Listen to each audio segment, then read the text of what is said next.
I think, just to close, what we have is people who don't like gambling and think that they have a right through the government to prevent other people from doing it. I regard that as a very grave crossing of the line that we in government ought to respect. Simply want to point out what I think are certain misunderstandings in terms of the current law. If you were to listen only to those last year who advocated in support of the Unlawful Internet Enforcement Gambling Act and listen to the ranking member this morning, you might have the impression that there is no legal gambling on the Internet today in the United States. That's not true. The law, the way it was crafted last year, and the current state of the law, if you want to bet on horse racing on the Internet today, you can do it with perfect legality. So if your thing is betting on horses, you can bet on the Internet, and we sanction it. If you want to participate in lotteries in many of the states across the nation, you can bet on lotteries all you want on the Internet. Off-track betting is now on the Internet. So the uneven state of the law simply says if you're a horse fan, a horse racing fan, you can bet on the Internet.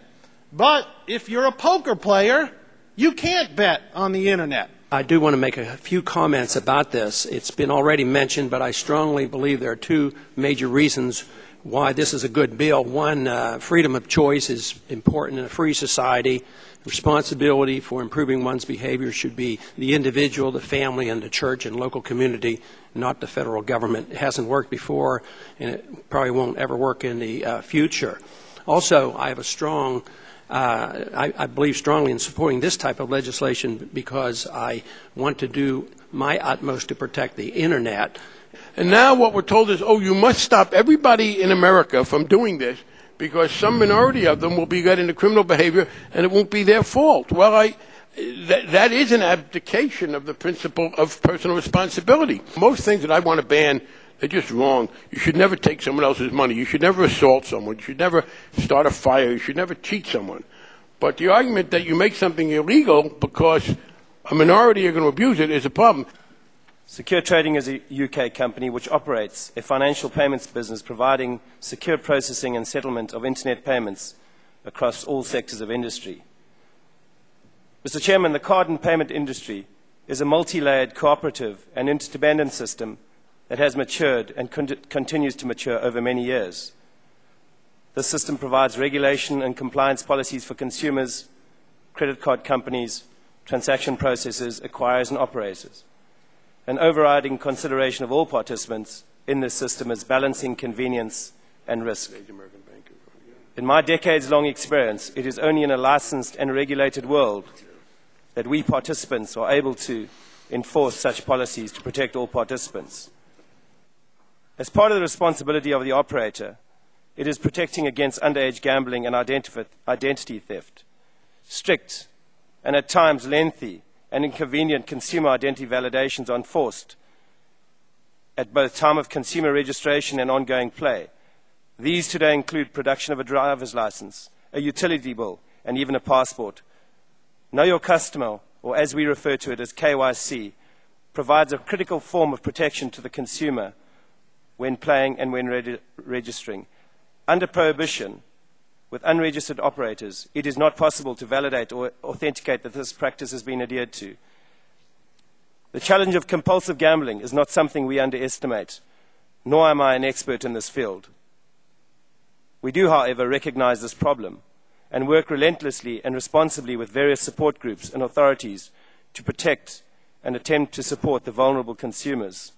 By way of example, operators and processors like ourselves provide daily limit-setting parameters for consumers to limit their betting. Operators limit the amount of daily bets accepted. Consumers can only use one card at a time at an operator, which further limits credit exposure.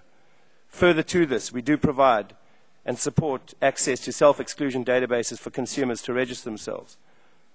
One thing is certain, Mr. Chairman and the committee. In an unregulated world, the consumer is far more vulnerable and at risk than in the regulated world. Well, in my experience in Europe, regulated internet gambling transactions are less likely to give rise to a dispute than e-commerce in general.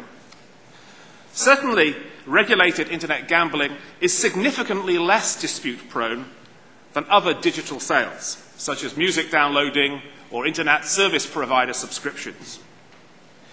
During my many years as the chairman of Visa Europe's Compliance Committee, I can tell you, Mr. Chairman, that I did become aware from time to time of many different complaints that consumers had about various aspects of the Visa system. But during this same period, Mr. Chairman, I can tell you that I did not receive a complaint, and nor was I aware of any complaint relating to Visa of problem gambling, nor was I aware of complaints relating to operators cheating their customers on regulated sites. And neither did our anti-money laundering procedures cause us to make any suspicious transaction reports in the regulated sector. I conclude, therefore, Mr. Chairman, that internet gambling can, and I would say should, it can and should be regulated effectively. I wonder how many people are gambling on the regulated sites versus the ones in countries such as Antigua that have fewer regulations. And is there any data available that the UK's experience with regulating has actually reduced the problem of with regard to gambling behaviors? I wish I had precise data, but the weight of evidence essentially is that gamblers are attracted towards regulated sites for a number of reasons. I think the first thing is that gamblers are attracted towards regulated sites because they know that they're going to be played fair with. I mean, if you're operating in an underground prohibition environment where there are sites who are not subject to regulation, then gamblers have less confidence in the fairness of the games that they're being offered. They have less confidence in the payment scheme they're operating.